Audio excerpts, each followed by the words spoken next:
Bienvenidos a Words and Books, grupo editorial, probablemente el mejor canal literario de toda la web. Estamos en los escritores más influyentes e importantes de la historia. Y cómo no, había que traer y llamar al gran escritor Julio Cortázar. Julio Cortázar nace en Bruselas, en Bélgica, el 26 de agosto de 1914 y va a morir en París, Francia, el 12 de febrero del 84. Ya ustedes sabrán que su deceso se debió a su enfermedad adquirida, síndrome de inmunodeficiencia adquirida por una desafortunada transfusión de sangre.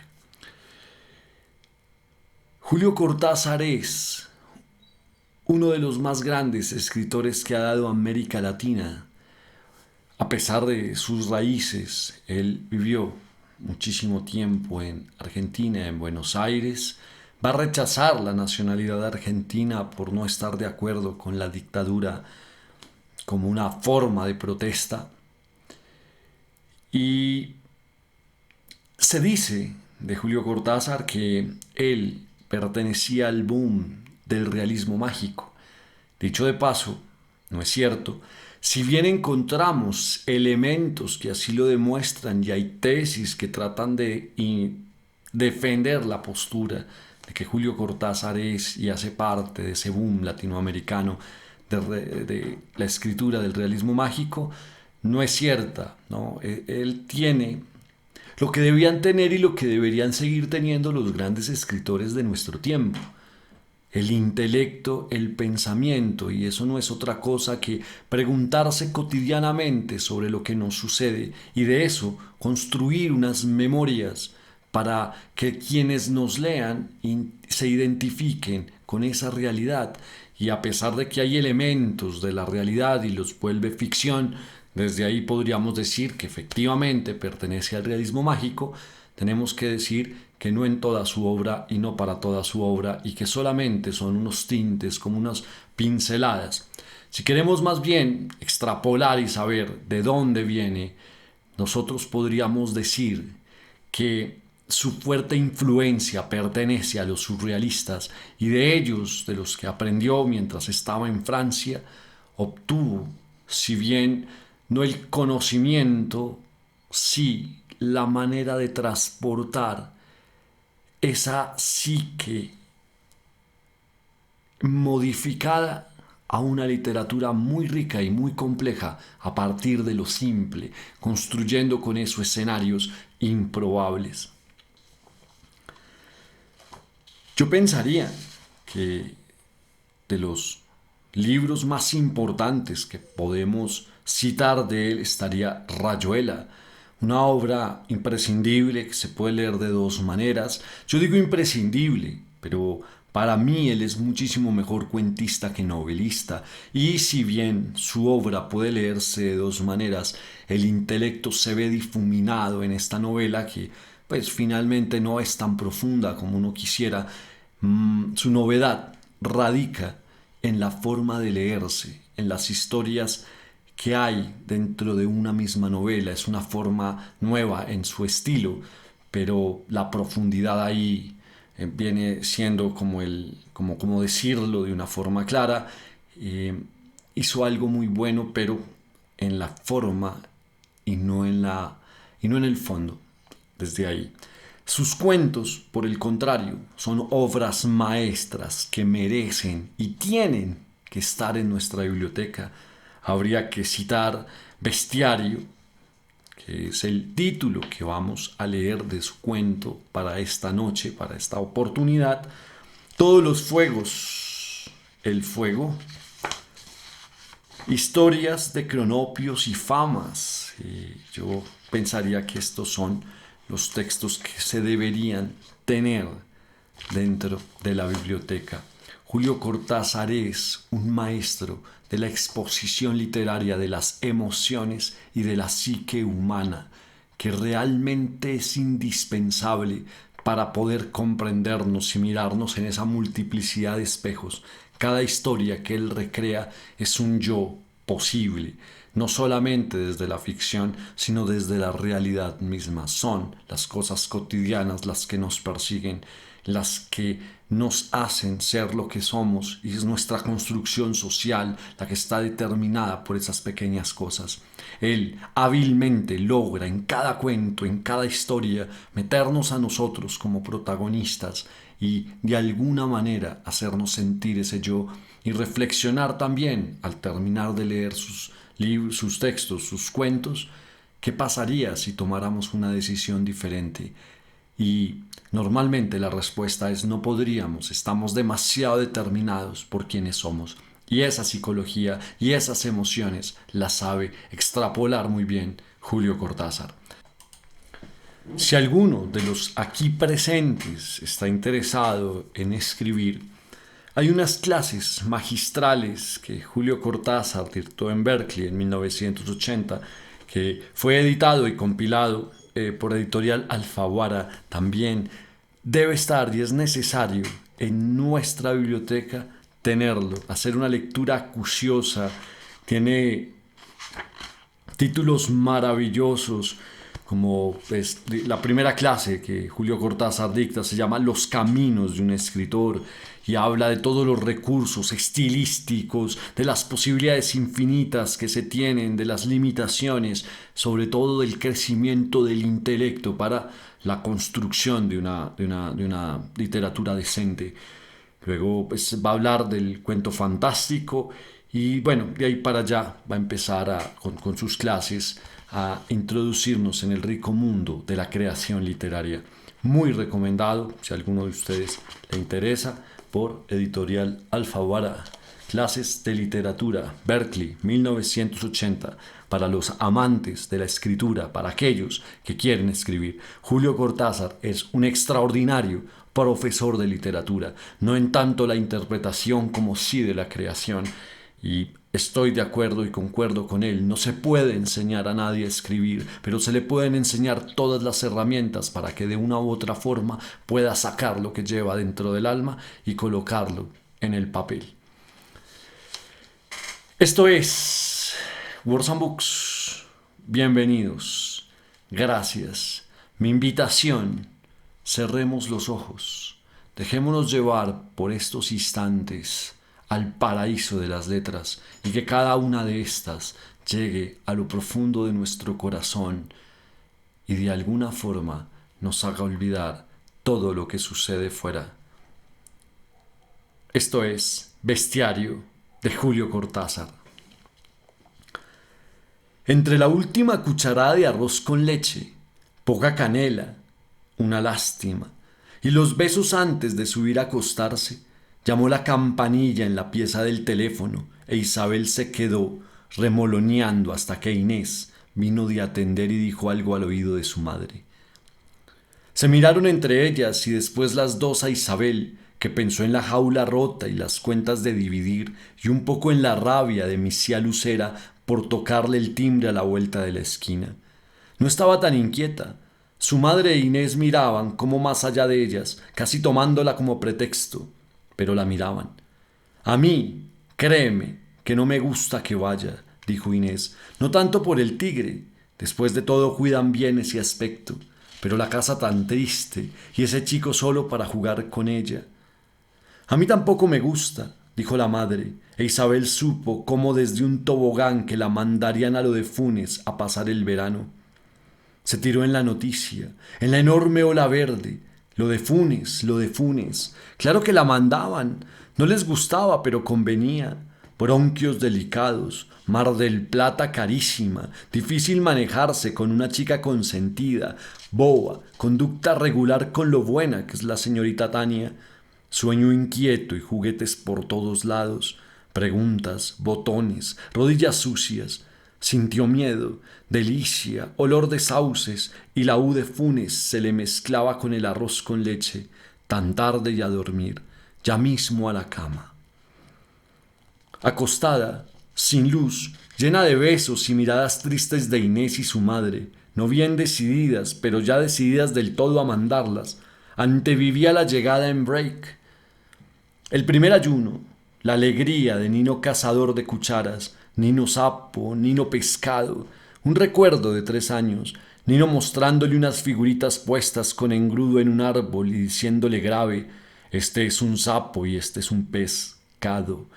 Ahora Nino en el parque esperándola con la red de mariposas y las manos blandas de Rema. Las vio que nacían de la oscuridad, estaba con los ojos abiertos y en vez de las caras de Nino Sass, las manos de Rema, la menor de los Funes. Tía Rema me quiere tanto. Y los ojos de Nino se hacían grandes y mojados. Otra vez vio a Nino desgajarse flotando en el aire confuso del dormitorio, mirándola contento. Nino pescado se durmió, queriendo que la semana pasara esa misma noche, y las despedidas, el viaje en tren, la legua en brick, el portón, los eucaliptos del camino de entrada. Antes de dormirse tuvo un momento de horror cuando pensó que podía estar soñando. Estirándose de golpe dio con los pies en los barrotes de bronce. Le dolieron a través de las colchas. Y en el comedor grande se oyó hablar a su madre y a Inés. Equipaje, ver al médico por lo de las erupciones, aceite de bacalao y amamelis virgínica. No era un sueño, no era un sueño. No era un sueño. La llevaron a Constitución una mañana ventosa, con banderitas en los puestos ambulantes de la plaza, torta en el tren mixto y gran entrada en el andén. Número 14. La besaron tanto entre Inés y su madre que le quedó la cara como caminada, blanca y oliendo a Rouge y polvo Rachel de Coty, húmeda alrededor de la boca, un asco que el viento le sacó de un manotazo. No tenía miedo de viajar sola porque era una chica grande, con nada menos que 20 pesos en la cartera. Compañía sancinena de carnes, congeladas metiéndose por la ventanilla con un olor dulzón. El riachuelo amarillo e Isabel repuesta ya del llanto forzado, contenta, muerta de miedo, activa en el ejercicio pleno de su asiento, su ventanilla, viajera casi única en un pedazo de coche donde se podía probar todos los lugares y verse en los espejitos. Pensó 1 o 2 veces en su madre, en Inés. Ya estarían en el 97, saliendo de Constitución. Leyó prohibido fumar, prohibido escupir, capacidad 42 pasajeros sentados. Pasaban por Banfield a toda carrera. ¡Bum! Campo más campo, mezclado con el gusto del milquibar y la pastilla de mentol. Inés le había aconsejado que fuera tejiendo la mañanita de lana verde, de manera que Isabel la llevaba en lo más escondido de su maletín. Pobre Inés, con cada idea tan pava. En la estación le vino un poco de miedo, porque si el break... Pero estaba ahí, con don Nicanor florido y respetuoso. Niña de aquí, niña de allá. Si el viaje bueno, si doña Elisa siempre guapa. Claro que había llovido. Oh, andar del break. Vaivén para traerle el entero acuario de su anterior venida a los horneros. Todo más a menudo, más de cristal y rosa, sin el tigre entonces, con don Nicanor menso canoso, apenas 3 años atrás, ni un sapo, ni un pescado, y las manos de Rema que daban deseos de llorar y sentirlas eternamente contra su cabeza, en una caricia casi de muerte y de vainillas con crema, las 2 mejores cosas de la vida. Le dieron un cuarto arriba, entero para ella, lindísimo. Un cuarto para grande, idea de Nino, todo rulos negros y ojos, bonito en su mono azul. Claro que de tarde Luis lo hacía vestir muy bien, de gris pizarra con corbata colorada. Dentro de otro cuarto chiquitito con un cardenal enorme y salvaje. El baño quedaba a 2 puertas, pero internas, de modo que se podía ir sin averiguar antes dónde estaba el tigre, lleno de canillas y mentales. Aunque a Isabel no le engañaban fácil, y ya en el baño se notaba bien el campo. Las cosas no eran tan perfectas como en un baño de ciudad. Olía viejo. La segunda mañana encontró un bicho de humedad paseando por el lavado. Lo tocó, apenas. Se hizo una bolita temerosa, perdió pie y se fue por el agujero gorboteante. Querida mamá, tomó la pluma para... Comían en el comedor de cristales donde se estaban más fresco. El nene se quejaba a cada momento del calor. Luis no decía nada, pero poco a poco se le veía brotar el agua en la frente y la barba. Solamente Rema estaba tranquila. Pasaba los platos despacio y siempre como si la comida fuera de cumpleaños, un poco solemne y emocionante. Isabel aprendía en secreto su manera de trinchar, de dirigir a las sirvientas. Luis casi siempre leía, los puños en las sienes y el libro apoyado en un sifón. Rema le tocaba el brazo antes de pasarle el plato y a veces el nene lo interrumpía y lo llamaba filósofo. A Isabel le dolía que Luis fuera filósofo, no por eso, sino por el nene. Tenía pretexto para burlarse y decírselo. Comían así, Luis en la cabecera, Rema y Nino en un lado, el nene e Isabel del otro, de manera que había un grande en la punta y a los lados un chico y un grande. Cuando Nino quería decirle algo de veras, le daba con el zapato en la canilla. Una vez Isabel gritó y el nene se puso furioso y le dijo malcriada. Rema se quedó mirándola hasta que Isabel se consoló en su mirada y la sopa juliana.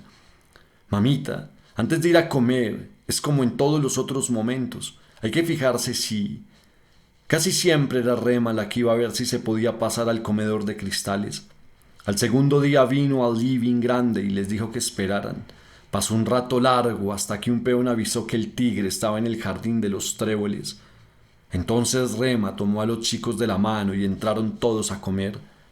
Esta mañana las papas estuvieron resecas, aunque solamente el nene y Nino protestaron. Vos me dijiste que no debo andar haciendo, porque Rema parecía detener con su tersa bondad toda pregunta. Estaba tan bien que no era necesario preocuparse por lo de las piezas. Una casa grandísima, y en el pero de los casos había que no entrar en una habitación, nunca más de una, de modo que no importaba. A los 2 días Isabel se habituó igual que Nino. Jugaban de la mañana a la noche en el bosque de sauces, y si no sé en el bosque de sauces, le quedaba el jardín de los tréboles, el parque de las hamacas y la costra del arroyo. En la casa era lo mismo, tenían sus dormitorios, el corredor del medio, la biblioteca de abajo, salvo un jueves en que no se pudo ir a la biblioteca, y el comedor de cristales. Al estudio de Luis no iban porque Luis leía todo el tiempo. A veces llamaba a su hija y le daba libros con figuras. Pero Nino los sacaba de ahí, se iban a mirarlos al living o al jardín del frente. No entraban nunca en el estudio del nene porque tenían miedo de sus rabias. Rema les dijo que era mejor así. Se los dijo como advirtiéndoles. Ellos ya sabían leer en sus silencios. Al fin y al cabo era una vida triste. Isabel se preguntó una noche por qué los Funes la habrían invitado a veranear. Le faltó edad para comprender que no era por ella, sino por Nino. Un juguete estival para alegrar a Nino.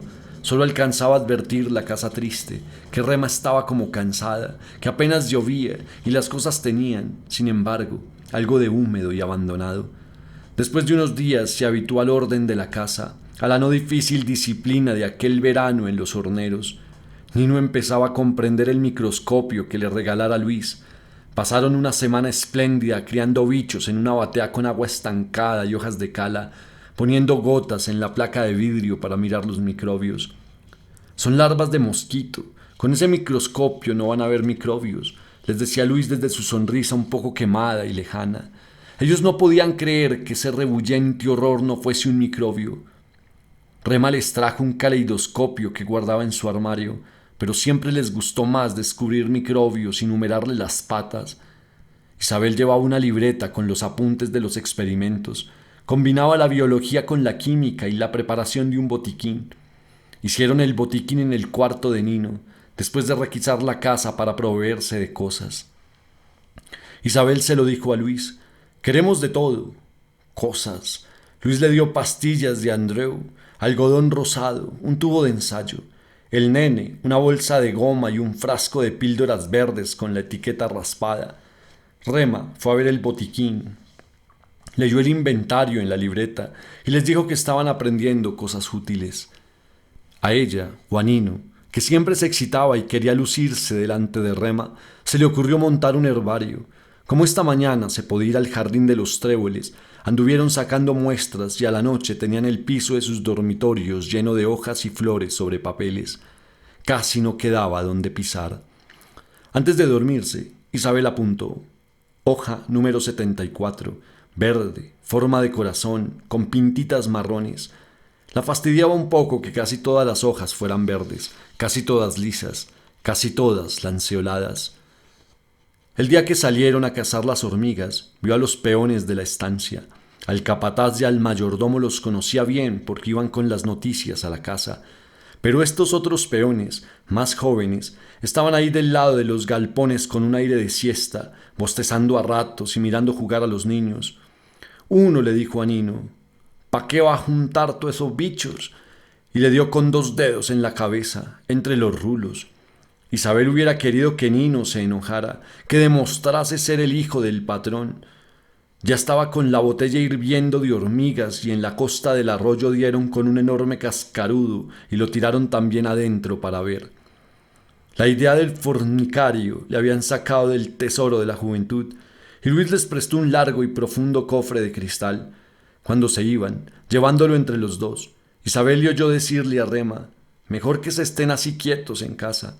También le pareció que Rema suspiraba. Se acordó antes de dormirse, a la hora de las caras en la oscuridad. Lo vio otra vez al nene saliendo a fumar al porche, delgado y canturreando. A Rema, que le elevaba el café y el que tomaba la taza equivocándose, tan torpe que apretó los dedos de Rema al tomar la taza. Isabel había visto desde el comedor que Rema tiraba la mano atrás y el nene salvaba apenas la taza de caerse y se reían con la confusión. Mejor hormigas negras que coloradas, más grandes, más feroces, soltar después un montón de coloradas, seguir la guerra detrás del vidrio, bien seguros, salvo que no se pelearan. 2 hormigueros, uno en cada esquina de la caja de vidrio, se consolarían estudiando las distintas costumbres, con una libreta especial para cada clase de hormigas, pero casi seguro que se pelearían, guerra sin cuartel para mirar por los vidrios y una sola libreta. A Rema no le gustaba espiarlos. A veces pasaba delante de los dormitorios y los veía con los formicarios al lado de la ventana, apasionados e importantes. Nino era especial para señalar enseguida las nuevas galerías e Isabel ampliaba el plano trazado con tinta a doble página. Por consejo de Luis terminaron aceptando hormigas negras solamente y el formicario ya era enorme.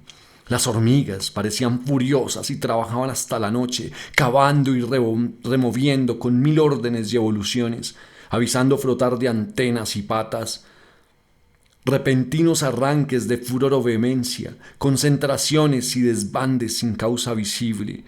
Isabel ya no sabía qué apuntar. Dejó poco a poco la libreta y se pasaban estudiando y olvidándose los descubrimientos.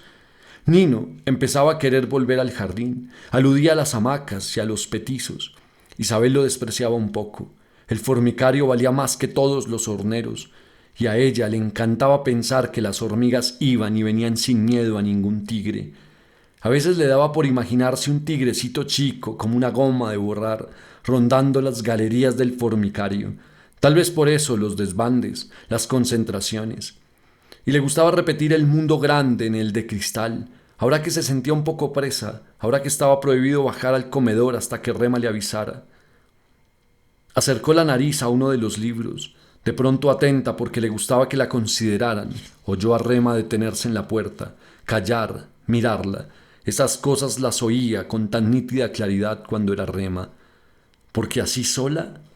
Nino se fue a las hamacas. Me parece que esta debe ser una reina, es grandísima. El delantal de Rema se reflejaba en el vidrio. Isabel le vio una mano levemente alzada. Con el reflejo en el vidrio parecía como si estuviera dentro del formicario. De pronto pensó en la misma mano dándole la taza de café al nene, pero ahora eran las hormigas que le andaban por los dedos, las hormigas en vez de la taza, y la mano del nene apretándole las yemas. «Saque la mano, Rema», pidió. «La mano». Ahora está bien. El reflejo asusta a las hormigas. Ya se puede bajar al comedor. Después, el nene está enojado con usted, Rema. La mano pasó sobre el vidrio como un pájaro por una ventana. A Isabel le pareció que las hormigas se espantaban de veras, que huían de reflejo. Ahora ya no se veía nada. Rema se había ido. Andaba por el corredor como escapando de algo. Isabel sintió miedo de su pregunta, un miedo sordo y sin sentido. Quizá no de la pregunta, como de verla irse hacia Rema. Del vidrio otra vez límpido donde las galerías desembocaban y se torcían como crispados dedos dentro de la tierra.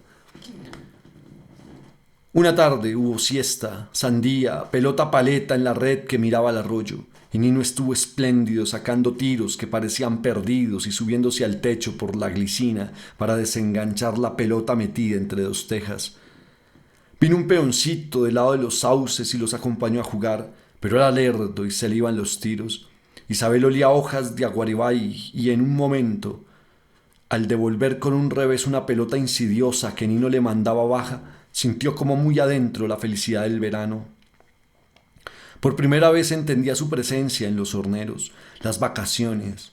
Nino pensó en el formicario, allá arriba, y era una cosa muerta y rezumante, un horror de patas buscando salir, un aire vaciado y venenoso.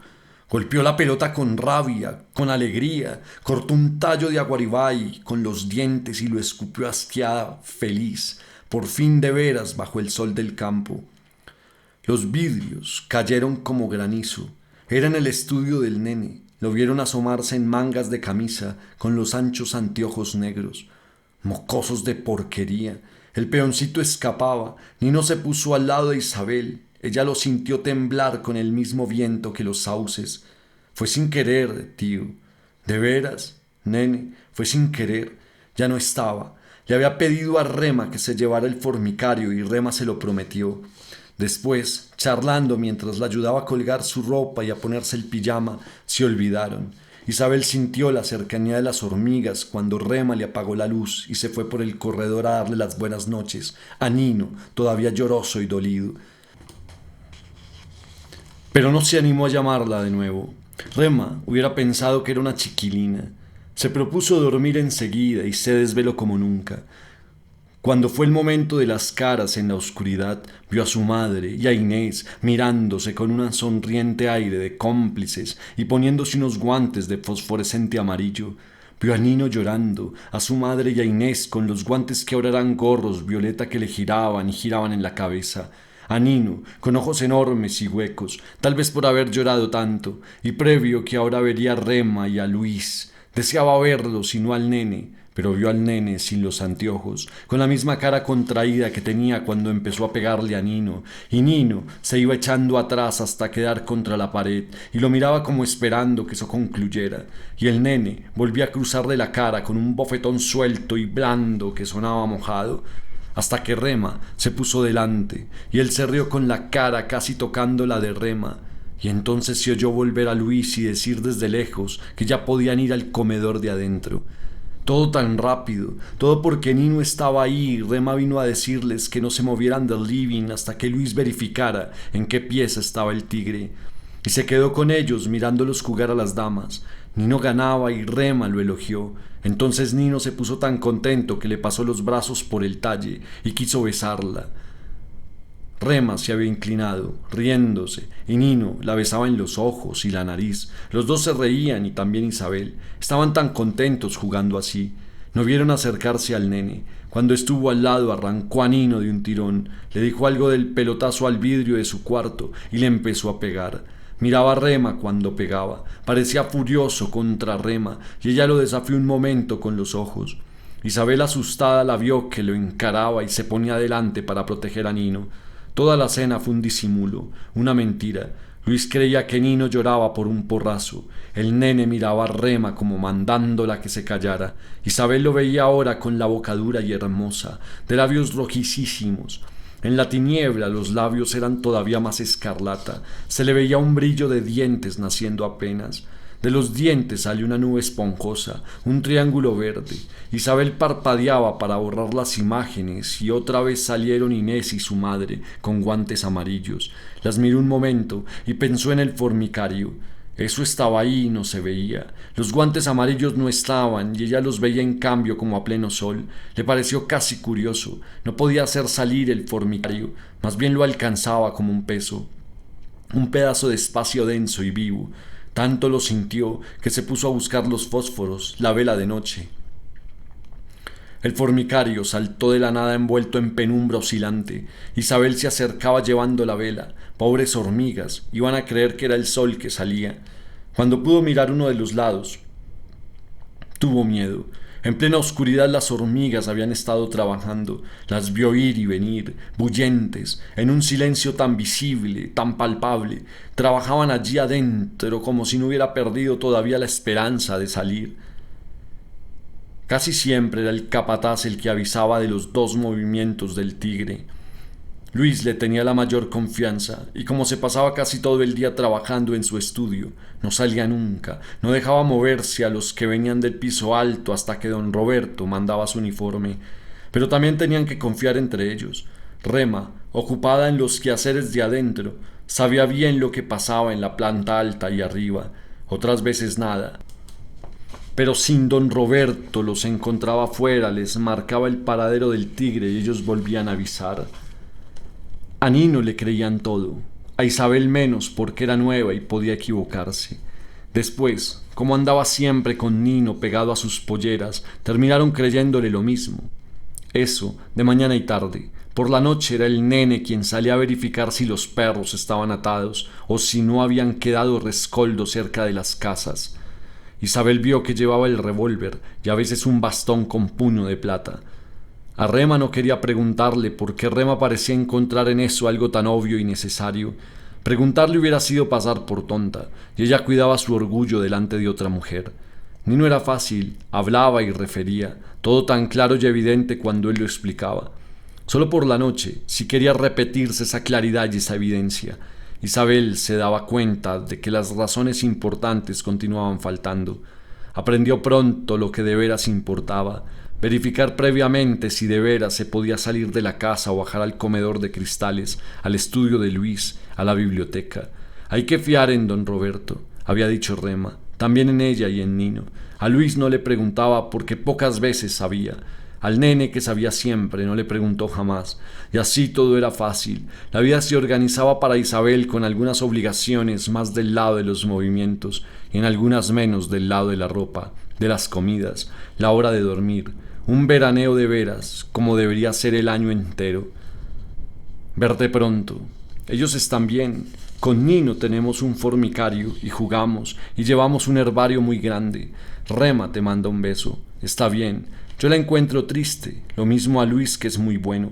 Yo creo que Luis tiene algo, y eso que estudia tanto. Rema me dio unos pañuelos de colores preciosos. A Inés le van a gustar. Mamá, esto es lindo y yo me divierto con Nino y don Roberto. Es el capataz y nos dice cuándo podemos salir y a dónde. Una tarde casi se equivoca y nos manda a la costa del arroyo. En eso vino un peón a decir que no. Vieras qué afligido estaba don Roberto y después Rema. Lo alcanzó a Nino y lo estuvo besando, y a mí me apretó tanto. Luis anduvo diciendo que la casa no era para chicos, y Nino le preguntó quiénes eran los chicos, y se rieron, hasta el nene se reía. Don Roberto es el capataz. Si vinieras a buscarme, te quedarías unos días y podrías estar con Rema y alegrarla. Yo creo que ella... Pero decirle a su madre que Rema lloraba de noche, que la había oído llorar pasando por el corredor a pasos titubeantes, pararse en la puerta de Nino, seguir, bajar la escalera, se estaría secando los ojos, y la voz de Luis, lejana. ¿Qué tenés, Rema? ¿No estás bien? Un silencio, toda la casa como una inmensa oreja, después de un murmullo y otra vez la voz de Luis. Es un miserable, casi como comprobando fríamente un hecho, una filiación, tal vez un destino. Está un poco enferma, le haría bien que vinieras y la acompañaras. Tengo que mostrarte el herbario y unas piedras del arroyo que me trajeron los peones. Decile a Inés. Era una noche como le gustaba a ella, con bichos, humedad, pan recalentado y flan de sémola, con pasas de Corinto. Todo el tiempo ladraban los perros sobre las costas del arroyo. Una mamboreta enorme se plantó de un vuelo en el mantel y Nino fue a buscar una lupa. Lo taparon con un vaso ancho y lo hicieron rabiar para que mostrase los colores de las alas. «Tira ese bicho», pidió Rema. «Les tengo un asco». «Es un buen ejemplar», admitió Luis. «Miren cómo sigue mi mano con los ojos, el único insecto que gira la cabeza». «¡Qué maldita noche!», dijo el nene detrás de su diario. Isabel hubiera querido decapitar al mamboreta, darle un tijeretazo y ver qué pasaba. «Déjalo dentro del vaso», pidió a Nino.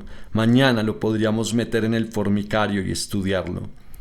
El calor subía. A las 10:30 no se respiraba. Los chicos se quedaron con Rema con el comedir de adentro.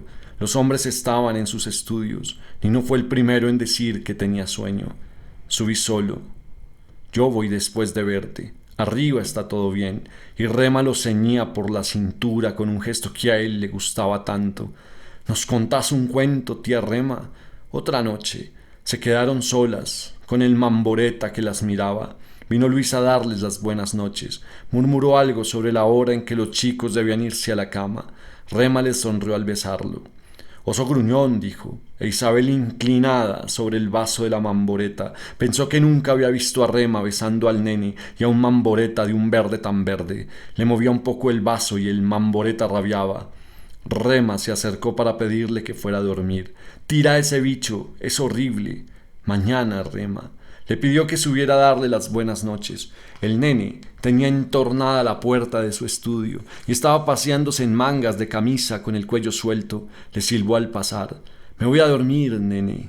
Oíme, decile a Rema que me haga una limonada bien fresca y me la traiga aquí. Después subís, nomás a tu cuarto». Claro que iba a subir a su cuarto. No veía por qué tenía él que mandárselo. Volvió al comedor para decirle a Rema. Vio que vacilaba. «No subas todavía. Voy a hacer la limonada y se la llevas vos misma». Él dijo que... «Por favor». Isabel se sentó al lado de la mesa. Por favor. Había nubes de bichos girando bajo la lámpara de carburo. Se hubiera quedado horas mirando la nada y repitiendo: «Por favor, por favor». Rema, Rema, cuánto la quería. Y esa voz de tristeza sin fondo, sin razón posible. La voz de la tristeza. «Por favor, Rema, Rema». Un calor de fiebre le ganaba la cara, un deseo de tirarse a los pies de Rema, de dejarse llevar en los brazos por Rema. Una voluntad de morirse mirándola y que Rema le tuviera lástima, le pasara finos dedos frescos por el pelo, por los párpados. Ahora le alcanzaba una jarra verde llena de limones partidos y hielo. Llevásela. Rema le pareció que temblaba, que se ponía de espaldas a la mesa para que ya no le viese los ojos. «Ya tiré el mamboreta, Rema». Se duerme mal con el calor pegajoso y tanto zumbar de mosquitos. 2 veces estuvo a punto de levantarse, salir al corredor, o ir al baño y mojarse las muñecas y la cara, pero oía andar a alguien. Abajo alguien se paseaba de un lado al otro del comedor, llegaba al pie de la escalera, volvía. No eran los pasos oscuros y espaciados de Luis, no era el andar de Rema. Cuánto calor tenía esa noche el nene, cómo se habría bebido a sorbos la limonada. Isabel lo veía bebiendo de la jarra, las manos sosteniendo la jarra verde con rodajas amarillas oscilando en el agua bajo la lámpara, pero a la vez estaba segura de que el nene no había bebido la limonada, que estaba aún mirando la jarra que ya le llevara hasta la mesa como alguien que mora una perversidad infinita. No quería pensar en la sonrisa del nene, subir hasta la puerta como para asomarse al comedor, su retorno lento. Ella tenía que traérmela. A vos te dije que subieras a tu cuarto. Y no ocurrírsele más que una respuesta tan idiota. Está bien fresca, nene, y la jarra verde como el mamboreta. Nino se levantó el primero y le propuso ir a buscar caracoles al arroyo. Isabel casi no había dormido. Recordaba salones con flores, campanillas, corredores de clínica, hermanas de caridad, termómetros en bocales con bicloruro, imágenes de primera comunión. Inés, la bicicleta rota, el tren mixto, el disfraz de gitana de los 8 años. Entre todo eso, como delgado aire entre hojas de álbum, se veía despierta, pensando en tantas cosas que no eran flores, campanillas, corredores de clínica. Se levantó de mala gana, se lavó duramente las orejas. Nino dijo que eran las 10 y que el tigre estaba en la sala del piano, de modo que podía irse enseguida al arroyo.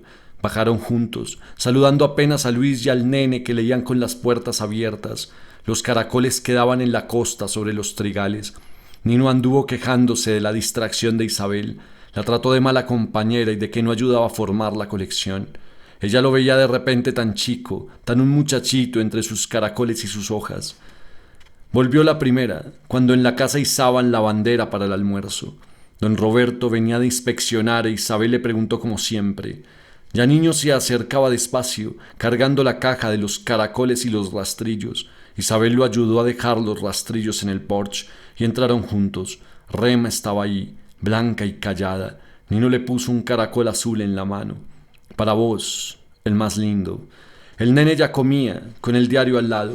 A Isabel le quedaba apenas sitio para apoyar el brazo. Luis vino el último de su cuarto, contento como siempre a mediodía. Comieron. Nino hablaba de los caracoles, los huevos de caracoles en las cañas, la colección por tamaños o colores. Él los mataría solo, porque a Isabel le daba pena. Los pondría a secar contra una chapa de zinc. Después vino el café, y Luis los miró con la pregunta usual. Entonces Isabel se levantó la primera para buscar a don Roberto, aunque don Roberto ya le había dicho antes. Dio vuelta al porche y cuando entró otra vez, Rema y Nino tenían las cabezas juntas sobre los caracoles. Estaban como en una fotografía de familia. Solamente Luis la miró y ella dijo: «Está en el estudio del nene». Se quedó viendo cómo el nene alzaba los hombros, fastidiado, y Rema que tocaba un caracol con la punta del dedo, tan delicadamente que también su dedo tenía algo de caracol. Después Rema se levantó para ir a buscar más azúcar, e Isabel fue detrás de ella charlando hasta que volvieron riendo por una broma que habían cambiado en la antecocina. Como a Luis le faltaba tabaco, y mandó a Nino a su estudio, Isabel lo desafió a que encontrara primero los cigarrillos, y salieron juntos. Ganó Nino. Volvieron corriendo y empujándose, casi chocan con el nene que se iba a leer el diario a la biblioteca, quejándose por no poder usar su estudio. Isabel se acercó a mirar los caracoles, y Luis, esperando que le encendiera como siempre el cigarrillo, la vio perdida, estudiando los caracoles que empezaban despacio a asomar y moverse, mirando de pronto a Rema, pero saliéndose de ella como una ráfaga, y obsesionada por los caracoles, tanto que no se movió al primer alarido del nene. Todos corrían ya, y ella estaba sobre los caracoles como si no oyera el grito ahogado del nene, los golpes de Luis en la puerta de la biblioteca, don Roberto que entraba con perros, y Luis repitiendo: «Pero si estaba en el estudio de él». Ella dijo que estaba en el estudio de él, inclinada sobre los caracoles esbeltos como dedos, quizá como los dedos de Rema, o era la mano de Rema que le tomaba el hombro, le hacía alzar la cabeza para mirarla, para estarla mirando una eternidad, rota por su llanto feroz contra la pollera de Rema, su alterada alegría, y Rema pasándole la mano por el pelo, calmándola con un suave apretar de dedos y un murmullo contra su oído, un balbucear como de gratitud, de innombrable aquiescencia. Julio Cortázar, muchísimas gracias por acompañarnos en este relato, en esta sección de los mejores y más influyentes escritores de la historia. Les deseo lo mejor donde quiera que estén. Un abrazo.